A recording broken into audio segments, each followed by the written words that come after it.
Voilà, bonjour Jérémy Frison. Et si nos blocages venaient de nos vies passées? Là, on parle de vie antérieure, je suppose.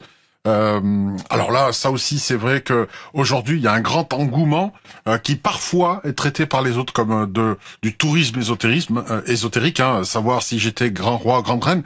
Qu'en est-il? Est-ce que tu as fait déjà ce constat avant même d'avoir écrit la première ligne de ce livre? Oui, bien sûr, ça fait 5-6 ans, on est en quoi, 2025 maintenant, donc ça fait 6 ans que moi j'ai commencé par l'hypnose et particulièrement l'hypnose spirituelle. On va dire qu'il y a 5-6 ans, il n'y avait pas encore énormément en France de praticiens. J'avoue que j'ai un peu participé à peut-être l'engouement parce que j'ai ensuite formé beaucoup de praticiens, à peu près 400 praticiens, avec l'école d'hypnose spirituelle que j'ai créée.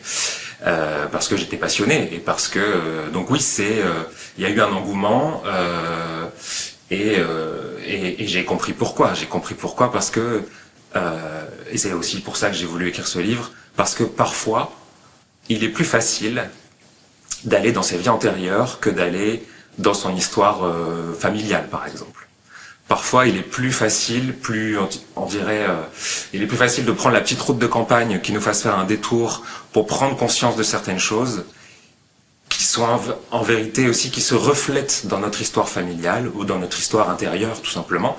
Donc en fait, c'est une belle façon de faire un détour qui est parfois plus rigolote aussi, parce comme tu le disais, on est roi, on est parfois pas roi, hein, on est aussi parfois celui qui lave les écuries ou celui ou celle qui fait à manger, mais parfois ça nous emmène aussi dans une partie de l'âme et de la conscience qui est plus dans l'imaginaire. Donc on a aussi On peut s'autoriser un peu de fantaisie, quelque part, pour démarrer. Exactement. On travaille avec cette partie de notre âme qui est connectée à la fantaisie, qui est connectée à des grandes et belles histoires, parfois à des petites histoires très tristes aussi, très compliquées. Mais c'est pour ça que j'aime encore l'hypnose spirituelle et le passage dans les vies antérieures ou les annales akashiques. Tout ça, c'est à peu près la même chose. Si tu veux, on en parlera. Mais de faire des détours par l'imaginaire. L'imaginaire n'étant pas forcément faux, hein, c'est la différence entre ce qui est... bon, après, je vais essayer de pas faire trop de... L'imaginaire, inconsciemment, il libère des choses, il nous parle. Si on imagine quelque chose, c'est que la source nous donne un petit peu des pierres à dire, bon, bah, c'est peut-être par là qu'il y a un petit souci.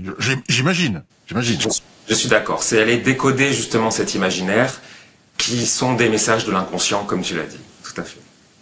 D'accord, donc cet imaginaire nous alerte déjà. Est-ce qu'il y a, pour ceux qui ont moins d'imagination, on va dire, sont plus terre à terre, se disent, bon, il y a pas, j'ai l'impression qu'il y a plus eu de rois et de reines qu'il y en a eu réellement dans l'histoire.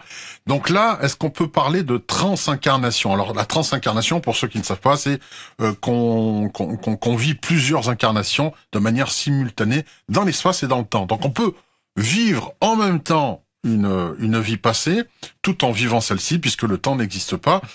Qu'est-ce que tu penses de ce concept où l'on vivrait toutes nos incarnations simultanément? Est-ce qu'il y a du vrai dedans? Alors, justement, c'est la question du vrai et du faux. Le problème, entre guillemets, de notre conscience et notre inconscient, c'est qu'il ne connaît pas vraiment la notion de vrai et de faux. Si par exemple, là, je te dis que dans ta main, tu as un citron, tu vas commencer à imaginer le citron, tu vas commencer presque à ressentir le citron dans la bouche, etc.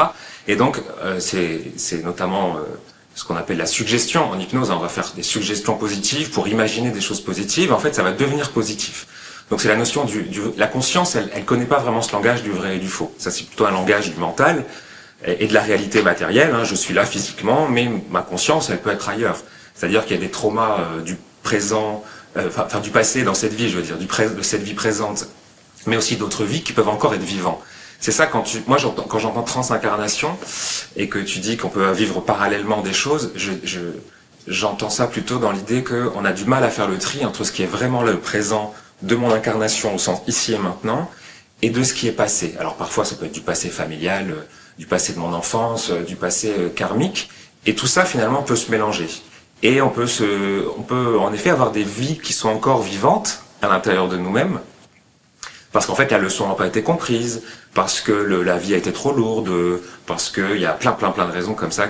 Donc en fait la transincarnation, pour moi, c'est c'est l'idée c'est notre rapport au temps en fait, notre rapport au temps qui est compliqué. On a du mal à être entièrement à 100% présent et vivant dans l'instant présent.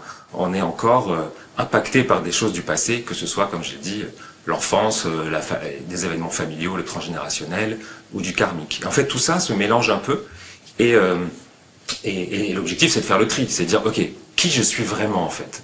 Est-ce que je suis vraiment encore ce qui est en mouvement à l'intérieur de moi, qui peut être une mémoire karmique par exemple, ou qui peut être une mémoire transgénérationnelle. Et moi, mon métier, c'est thérapeute, donc c'est de faire le tri avec les gens. C'est-à-dire avec qui vous êtes vraiment et qui vous voulez être dans l'instant présent.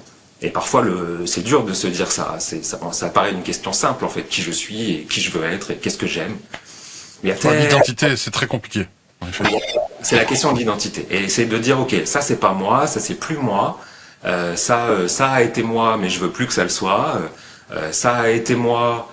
Ah, j'aurais bien aimé encore l'être dans cette vie, mais j'arrive plus à l'être. Bah oui, si on a été dans une position de pouvoir, si on a eu des privilèges dans une vie antérieure, bah c'est dur de plus en avoir dans cette vie-là, par exemple. Donc, on va peut-être encore s'accrocher à cette mémoire-là inconsciemment. Hein. Tout ça est un travail très très très inconscient et très invisible, en se disant, bah je vais essayer de vivre ça, mais dans cette vie, j'y arrive pas en fait. Si j'ai été 40 fois une femme dans une autre vie et que j'ai aimé ça, par exemple, parce que j'ai eu des belles histoires, des belles vies, et ben dans cette vie, si je suis un homme, comment je vis cette différence, cette nouvelle expérience.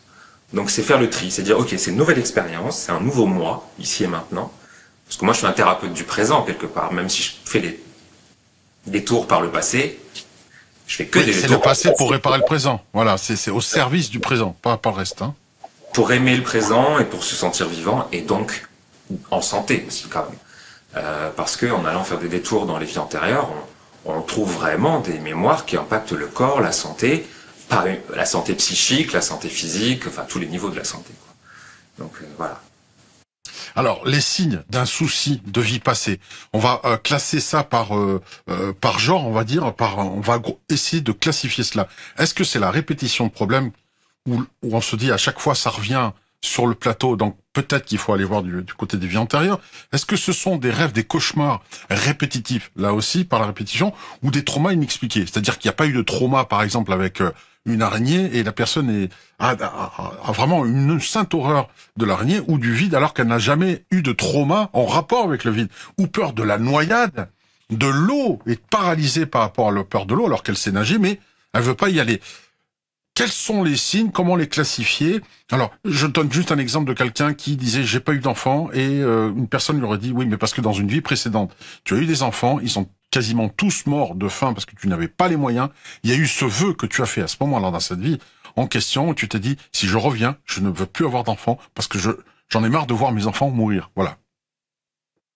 Bah, tu as déjà très bien classifié les types de signes de manifestation.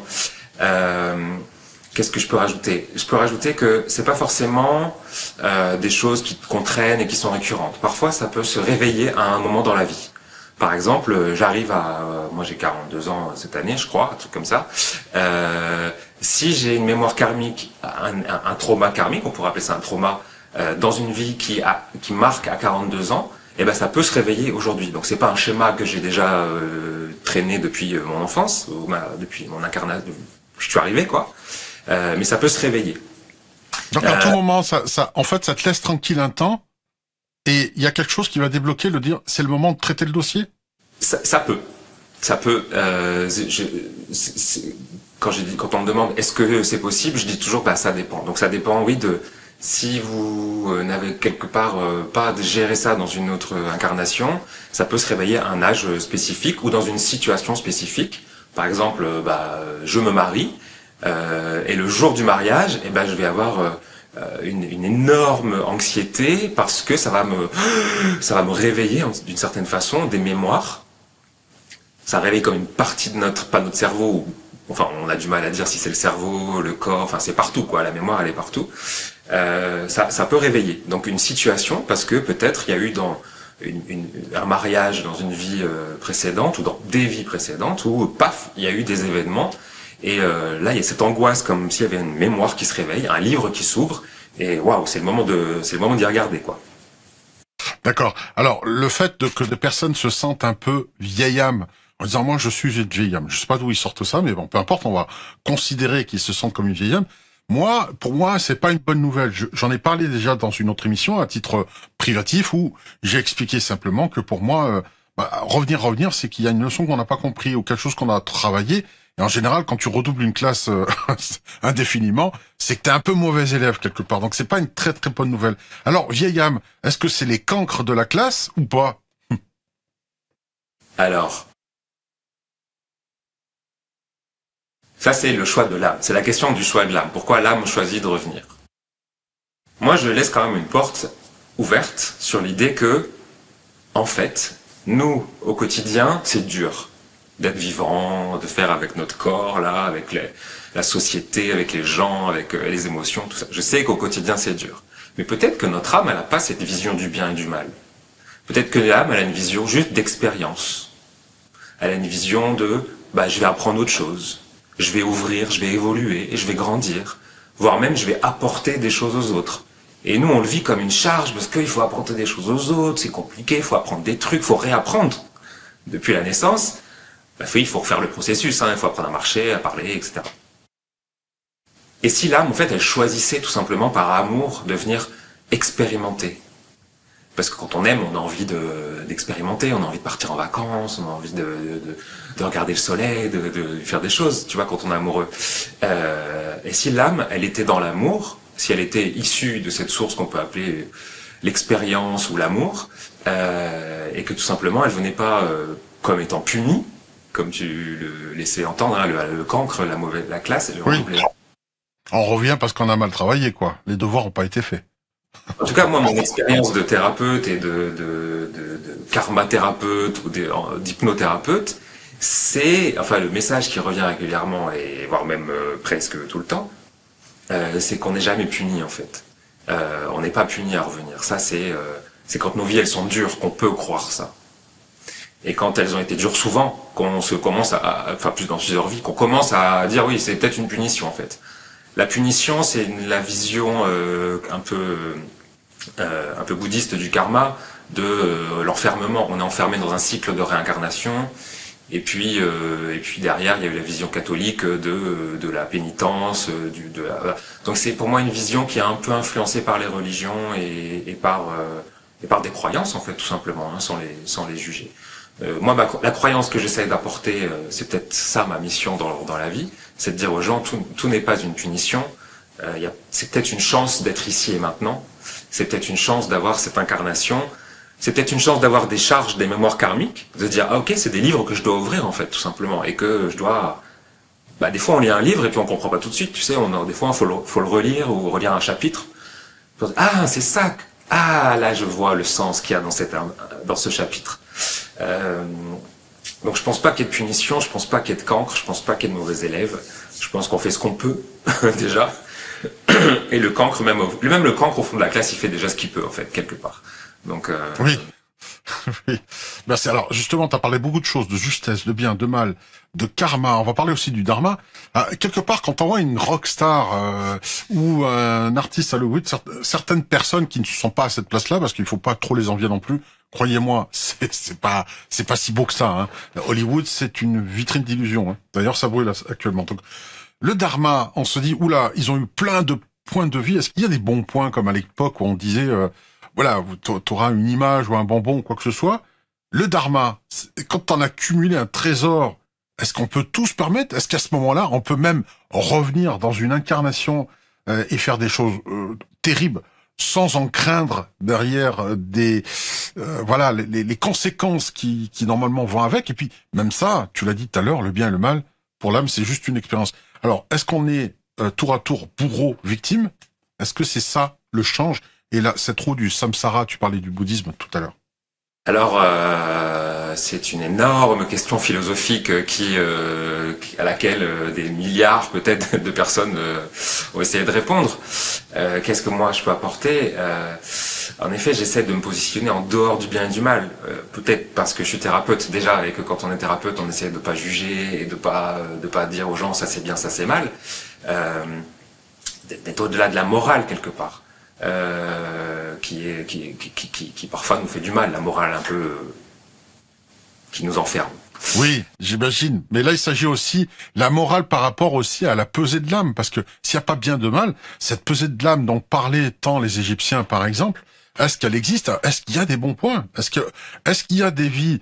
Est-ce qu'une vie de sacerdoce est forcément quelque chose sur lequel on va gagner notre ciel? Ou c'est juste mental, ça?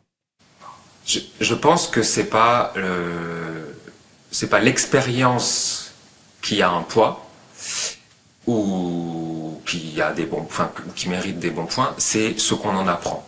Je pense que dans une vie, moi j'ai commencé il y a longtemps avec Dolores Cannon, par exemple, qui est une pionnière de l'hypnose spirituelle régressive karmique, on va dire. Et elle disait que les gens étaient parfois déçus parce qu'ils se retrouvaient pas reine ou roi ou dans leur vie antérieure. Et en fait, ils se retrouvaient souvent binaires de patates. Et dans ces vies-là, et ils étaient un peu déçus parce qu'ils trouvaient ça pas glorieux quelque part. Et en fait, dans ces vies-là, ils avaient appris énormément. Ils avaient appris la simplicité, le rapport à la terre, le partage, l'humilité, etc. Donc je pense que c'est plus qu'est-ce qu'on apprend de nos expériences qui nous apporte, si on veut dire, des bons points, ou qu'est-ce qui nous fait grandir, ou qu'est-ce qui nous fait nous éveiller, plutôt que l'expérience en elle-même.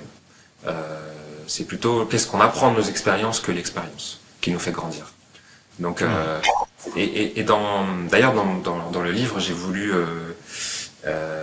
aussi faire un chapitre sur les personnes qui se voient, comme tu disais un peu au début, qui se voient en Marie-Antoinette ou qui se voient en Marilyn Monroe.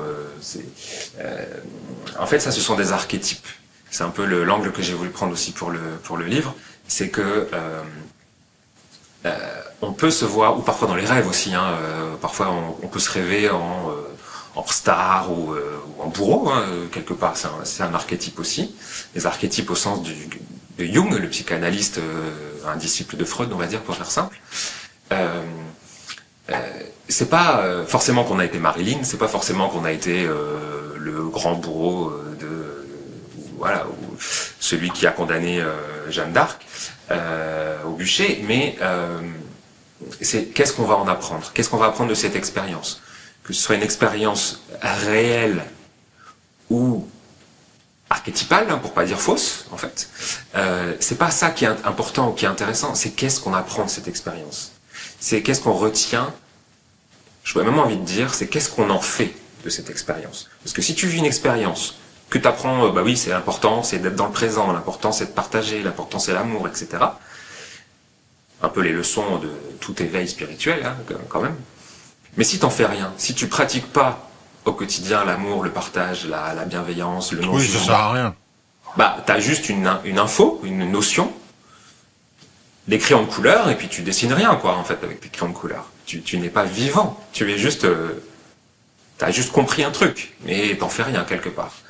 Et c'est ça qui est dommage. Ah oui, c'est vrai. Alors, la résolution, est-ce qu'elle va de pair avec la résurrection? Je m'explique. Simplement, une fois qu'on a rétabli en tout cas l'équilibre entre notre vie passée qui vient enquiquiner notre vie actuelle, est-ce que là, c'est une résurrection? Là, on n'est plus dans la réincarnation, on est déjà incarné. Donc, on renaît de ses propres cendres, tel un phénix. C'est quoi la promesse? C'est une fois qu'on a résolu la problématique de la vie qui nous enquiquine aujourd'hui, résurrection ou pas? Une phrase que j'aime bien, c'est tout ce qui est simple n'est pas forcément facile. Ça peut être très simple de prendre conscience, de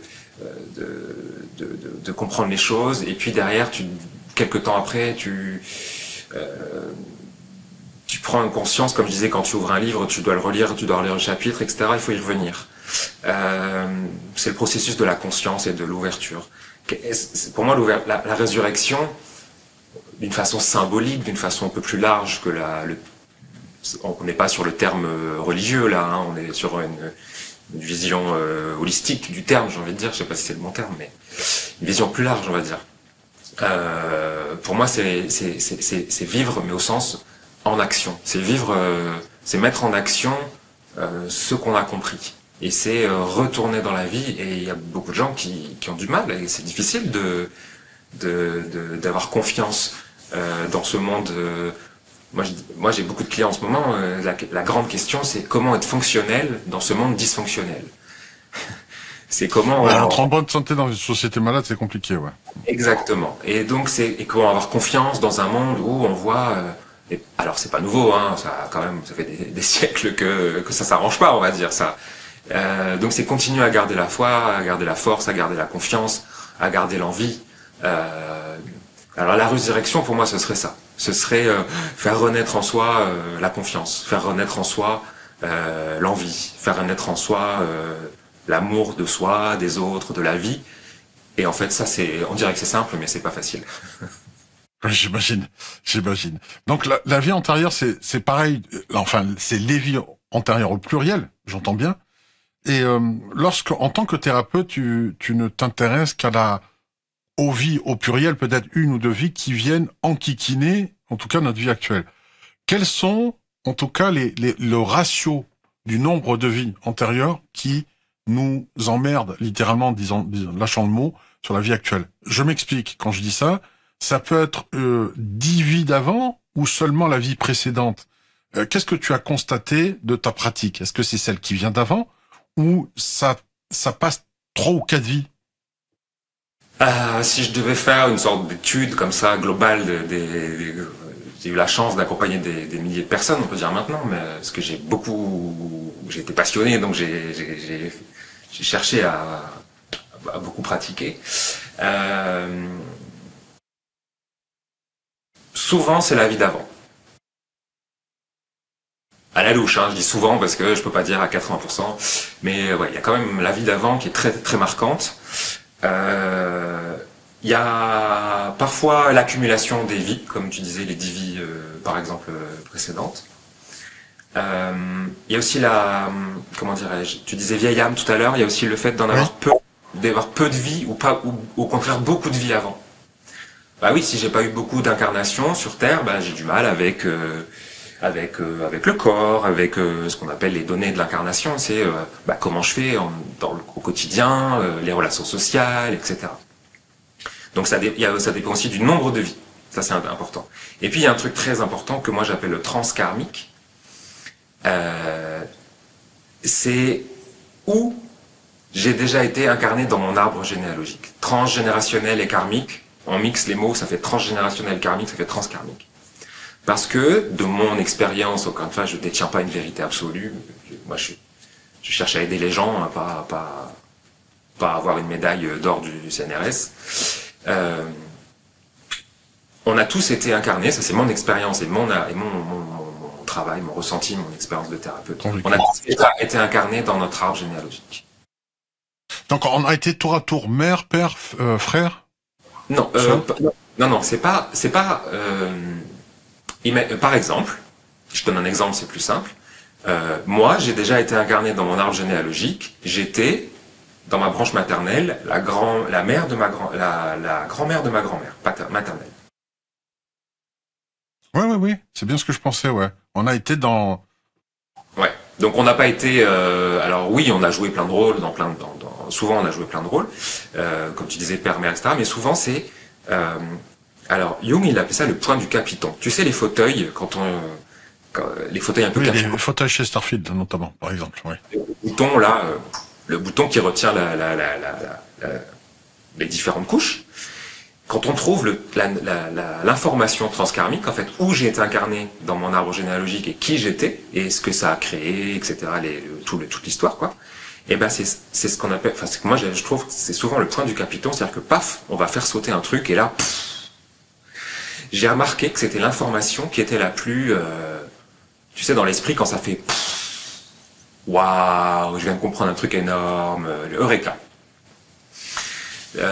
Donc c'est ça que j'aime aller chercher quand je peux le proposer aux gens. C'est qui, et parfois c'est très ancien, hein, parfois c'est il y a 7, 8, 12 générations. Parce que l'idée c'est que en fait on vient clore quelque chose. Pourquoi on revient dans cet arbre, pourquoi on revient dans cette branche familiale, donc c'est à la fois du transgénérationnel et une autre vie, donc c'est aussi karmique, parce qu'on vient clore quelque chose. Et c'est comme un miroir. En fait, la vie antérieure, c'est comme un miroir. C'est, comme je disais tout à l'heure, pour mieux se comprendre, on regarde parfois dans un miroir, des fois on se voit, on se trouve pas top, puis un jour on se voit, on se dit, ah tiens, je suis pas si mal en fait. Des fois on peut se dire ça. Ben là, on voit que ça profite pas qu'à la personne, mais du coup, c'est toute la lignée qui en bénéficie quand quelqu'un travaille sur soi. C'est les enfants, les petits-enfants qui en bénéficient? Ça peut être assez magique, c'est que toute la lignée peut être bénéfiquement impactée. J'ai dit bénéfiquement incarné, c'est un beau lapsus. Et à la fois les vivants, donc notre descendance, quand on en a, et aussi quand on fait de la médiumnité, quand on développe et quand on se connecte aux ancêtres qui sont plus là, et ben ça peut aussi libérer les âmes qui sont de l'autre côté, quoi. Oui, Donc, ça répare ce qu'il y a. Oui, d'accord, j'entends. Alors, j'ai noté une question actif-passif. Lorsque je parle de ça, c'est alors actif. On a été, on va dire selon nos normes à nous aujourd'hui, on va dire que dans une vie précédente, j'ai été un mari violent. J'ai battu ma femme et alors je lui ai fait manger cher. Hein, voilà, on va pas se le cacher. Et dans cette vie ou dans cette vie passée, j'ai peut-être été une femme battue. Donc, qui doit réparer quoi? C'est quoi la priorité? En tant que femme victime dans une ancienne vie, est-ce que je dois pardonner mon bourreau? Ou en tant que bourreau, en ayant été un mari violent, est-ce que je dois demander pardon du mal que j'ai fait? C'est là, en cela, actif-passif. Qui doit travailler plus? Je vais avoir du mal à répondre à cette question, je crois. Parce que ça dépend dans quoi ou dans quelle vie je reviens.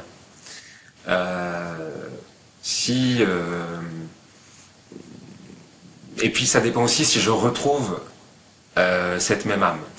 On revient pas forcément avec les mêmes âmes tout le temps. C'est pas parce que dans une vie il y a eu, comme tu dis, un mari violent et une femme violentée qu'on va forcément se retrouver et qu'on va devoir s'auto-réparer. Donc là, ça rejoint l'autre question, mais je vais la grouper avec, tant qu'à faire. Hein. Je suis désolé, je te donne un gros paquet. Mais ce rendez-vous de famille d'âme, est-ce que ça existe vraiment pour travailler entre nous ce qu'il y a eu? On parlait du transgénérationnel et karmique, transkarmique. Moi, ça m'intéresse beaucoup, cet aspect-là. Transkarmique, est-ce que c'est un rendez-vous de famille d'âme pour résoudre les problèmes qu'on a eu, les litiges qu'on a eu entre nous?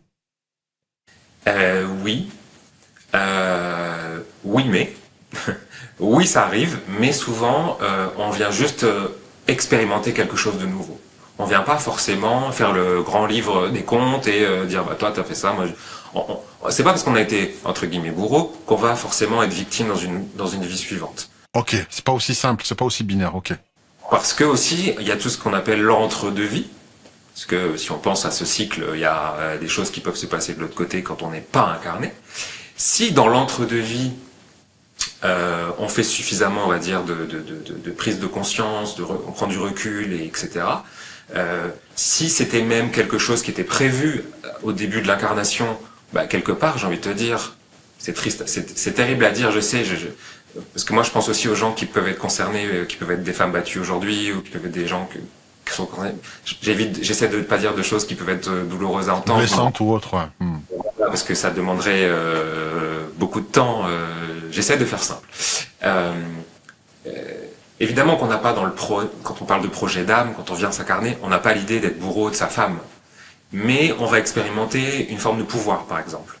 Et l'être humain qui va se retrouver avec ce projet d'âme, dans la situation dans laquelle il va être, la seule façon qu'il va avoir, ou qu'il va pouvoir réussir à essayer d'expérimenter cette notion de pouvoir, c'est dans la violence. Donc il n'avait pas prévu. Dans la domination, ouais. Il n'avait pas prévu au début il n'avait pas prévu de battre sa femme. Il n'avait pas prévu d'être le bourreau de sa femme. Mais il avait prévu d'expérimenter le pouvoir, les limites du pouvoir, les excès du pouvoir, qu'est-ce que le pouvoir, etc. La notion. Et l'expérience fait que il devient le contexte de sa vie et le contexte de sa vie, le contexte d'une société, le contexte du transgénérationnel qui vont se rajouter là-dessus, parce qu'il n'y a pas que l'âme, il y a tout. Moi je dis que les vies antérieures, c'est une couche de l'oignon. Pour moi, une couche de l'oignon, c'est on n'est pas sujet qu'à nos vies antérieures ou à nos programmes d'âme ou à ce qu'on doit apprendre. Il y a aussi le contexte sociétal dans lequel on s'incarne. Il y a le genre. Hein. Si on s'incarne comme homme, comme femme, on va pas pouvoir expérimenter la notion de pouvoir de la même façon. Il y a la famille dans laquelle on vient s'incarner, qui va, si on a déjà des exemples d'hommes violents, soit on va faire la même chose, soit on va faire l'inverse. Donc tout ça c'est multifactoriel quelque part. Donc, oui, c'est beaucoup plus complexe qu'on ne le pensait, ouais. Oui, en effet. Alors du coup pour moi thérapeute c'est passionnant parce que ça permet de décortiquer, mais au quotidien à vivre c'est compliqué. Mais j'imagine.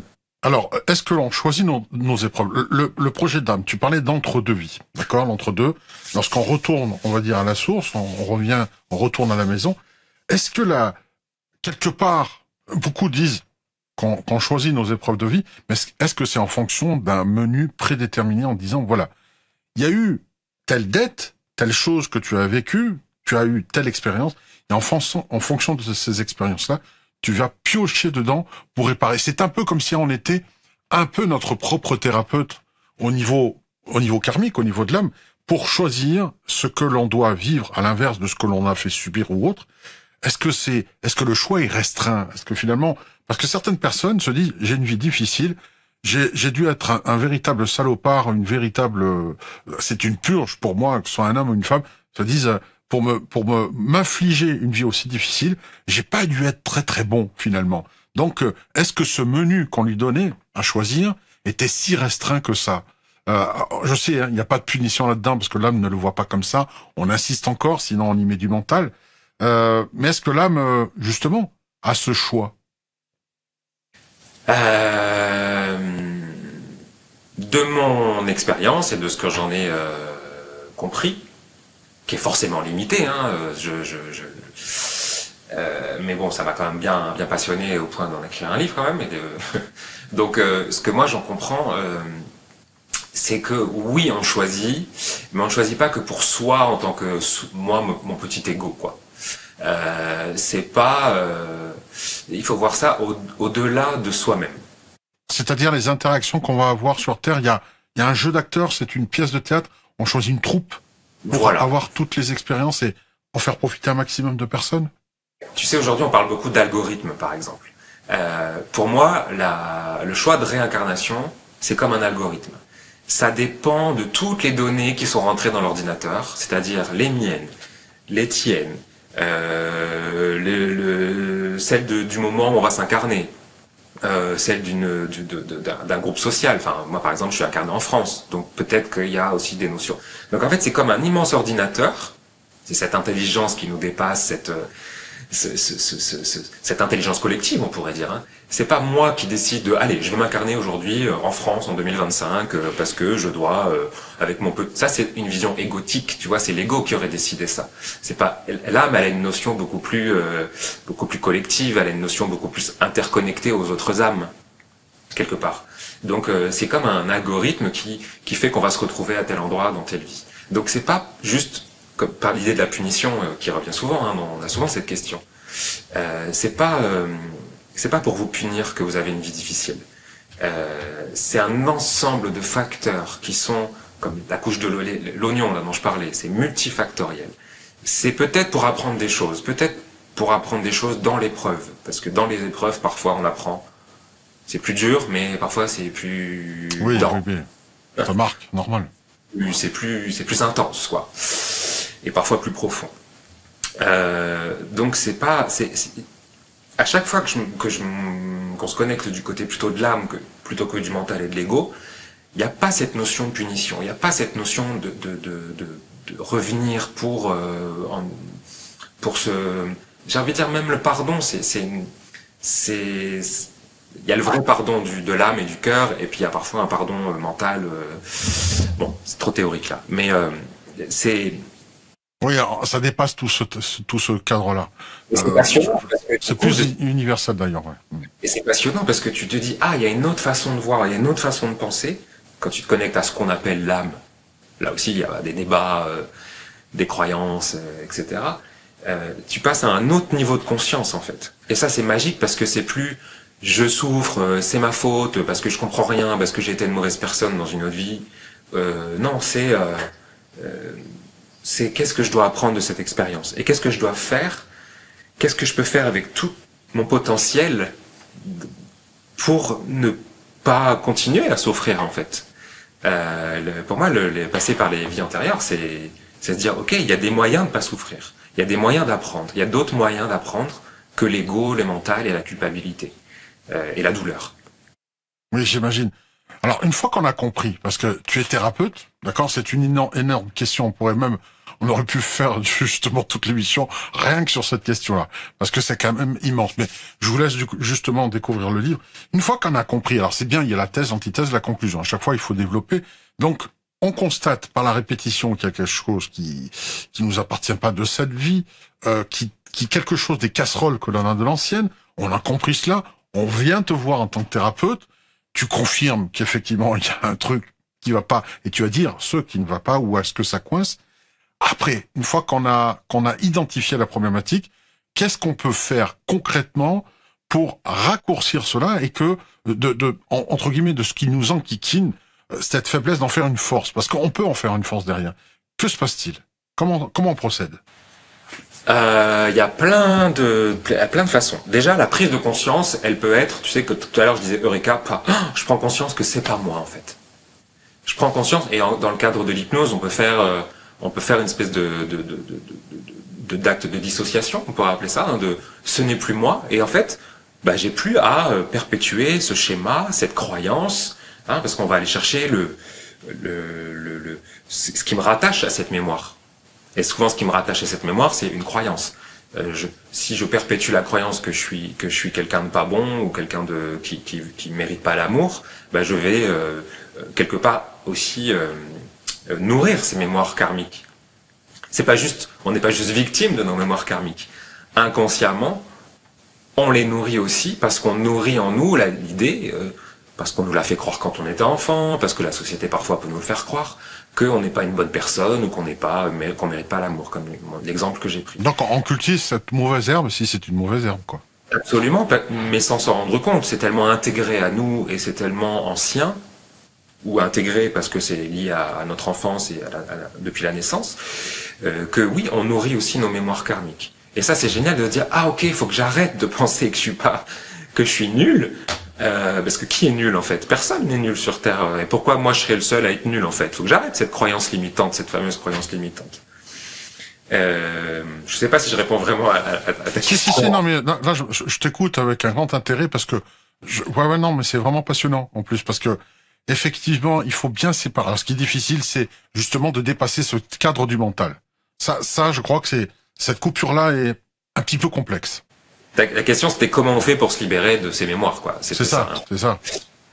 Donc, déjà, on peut s'en dissocier. Donc, quand on a trouvé la racine, le commune, la croyance, ce qu'on entretient. Là, on se reprogramme. T'es d'accord avec moi? On se dit voilà.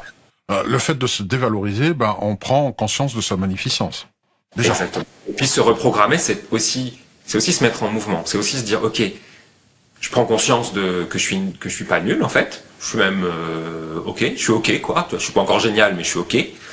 Mais maintenant que je suis ok, je dois changer. Je dois vivre d'une nouvelle façon. Et donc c'est aussi en mouvement. Et donc on va essayer d'accompagner les gens pour qu'ils se mettent en chantier cette nouvelle personnalité quelque part d'eux-mêmes.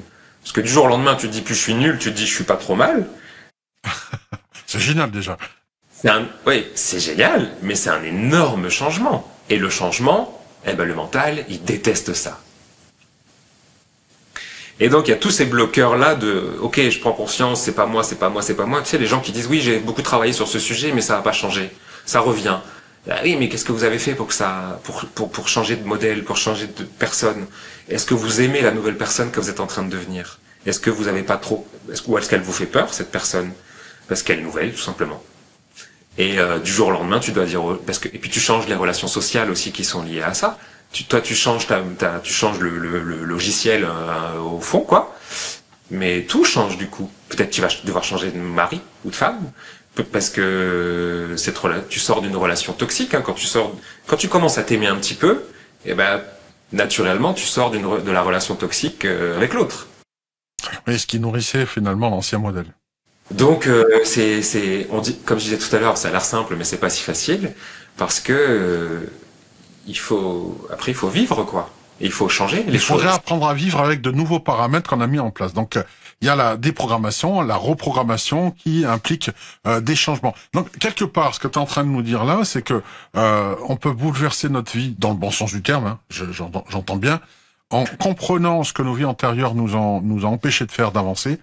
Mais après, une fois qu'on a libéré ce bouchon en fait qui nous bloquait, là, ça coule à flot. Donc, c'est pas forcément confortable, mais nécessaire pour notre bien-être d'accepter ces changements-là. Ça aussi, il faut justement être prêt à les accueillir. Absolument. Je sais. En tout cas, là, il y a une phrase qui me vient. Mais je sais pas si c'est vraiment la question, mais quand tu dis ça coule à flot, ça me fait penser à cette idée que le bonheur, c'est quelque chose qu'on veut tous, clairement, je pense. Bon, surtout quand on regarde tes vidéos, quand on vient me voir, etc. Je pense. Mais pourquoi on fait pas tout pour être heureux? Parce qu'on sait très bien que c'est s'aimer à fond. On devrait tous les matins avoir un programme d'entraînement, tu sais, comme les gens qui font du sport. Ça devrait être notre objectif principal, d'être heureux. Puisqu'au fond, c'est quelque part ce qui nous motive. Ah, tu mets le doigt sur un problème, oui, qui est profond là, ouais. En effet. Et en fait, le bonheur, c'est quelque chose qu'on veut tous, mais on fait. Alors, pardon pour dire ça comme ça, mais on fait pas forcément grand chose pour y arriver. Je dis pas qu'on fait pas grand chose, si je le dis, mais on fait pas tout. Donc quand tu dis ça coule à flot, c'est en effet beaucoup de gens que j'ai accompagnés n'ont pas forcément peur des choses négatives ou de l'ombre ou des parasitages ou des trucs. En fait, quand tu creuses derrière ça, ils ont peur du bonheur. Parce que le bonheur, ça mériterait là aussi un grand En fait, on parle du principe qu'on est effrayé par notre propre lumière. C'est ça que tu veux dire. Souvent derrière la peur de cette idée de bourreau, de blocage, en fait, l'idée de vivre et de vivre sans chaîne au pied, elle peut nous faire aussi peur, voire même plus que la chaîne en elle-même. Donc c'est vraiment se réconcilier avec l'idée de bonheur, pardon. C'est l'idée de se réconcilier avec le corps, avec la vie, avec l'amour. Et encore une fois, ça a l'air simple, mais c'est le chemin d'une vie souvent. Oui, c'est vrai. Donc être bien peut faire peur parce que bah oui, à la limite, il y a cette croyance qu'on est forcément incarné pour en baver, quoi, pour souffrir. Oui, alors que ça peut être le paradis sur terre. Alors que bah, c'est comment être fonctionnel dans un monde dysfonctionnel. Hein. C'est comment s'autoriser à être heureux dans un monde où on voit tellement de gens qui sont pas heureux. Comment s'autoriser à être libre quand on nous apprend pas à l'école ou dans nos familles à être vraiment libre au sens, j'allais dire spirituel du terme, à être vraiment libre dans ses choix et libre dans sa dans sa façon de penser et libre dans sa donc bon voilà, c'est là on touche à la philosophie et à la philosophie de vie et vraiment au mais c'est aussi ça la karmathérapie, c'est de passer par ces méandres là, ces mystères, et cette magie aussi des vies antérieures pour s'éveiller en fait, mais pas pour s'éveiller, pas juste pour se libérer d'une charge, tu vois, où on serait un peu dans un mode un peu action-réaction, mais aussi pour s'éveiller à des notions beaucoup plus subtiles, complexes, comme le bonheur, l'amour, etc. On sait ce que c'est l'amour, hein, mais alors quand il faut le la peur vivre, d'engagement, la peur de plein de choses, ouais, qui viennent obstruer ce chemin. Donc ça devrait être si facile. C'est aussi pour moi, c'est aussi un outil d'éveil, vraiment à soi et à la vie et à ses mystères, quoi, la karmathérapie, enfin les vies antérieures. Karmathérapeute, ça me plaît beaucoup. Jérémy Frison. Et si vos blocages venaient de vos vies passées, Voilà, aux éditions Lotus et l'éléphant, un livre à vous fournir de toute urgence si vous voulez comprendre, en tout cas ces répétitions, ce qui vous enquiquine, et si vous ne trouvez pas la réponse, en tout cas la raison sur le plan terrestre, eh bien ça se passe peut-être sur un plan un peu plus subtil. Il y a forcément quelque chose à réparer, quelque chose à réconcilier, quelque chose à observer, et Jérémy Frison est là pour ça, et son livre aussi déjà pour commencer. On peut te consulter à titre individuel, je suppose, tu as ton site pour ça. Oui, oui, bien sûr. J'ai c'est le site de l'école que j'ai créé qui s'appelle Éveil au monde intérieur. Avec mes séances, oui, mais aussi surtout mes formations, puisque moi, principalement aujourd'hui, je fais des formations en hypnose, en ouverture des capacités médiumniques, en transgénérationnel. Voilà, ça c'était la page de pub. Mais merci aussi déjà pour cette rencontre, Didier, et pour les vidéos que tu fais, parce que tu as fait partie, avec tes vidéos, de mon chemin d'ouverture, de curiosité. Voilà. Merci. Quand même te le dire, je pense qu'on est nombreux dans ce cas quand même. Merci à toi, merci à vous, et on se retrouve pour d'autres émissions. Au revoir à vous.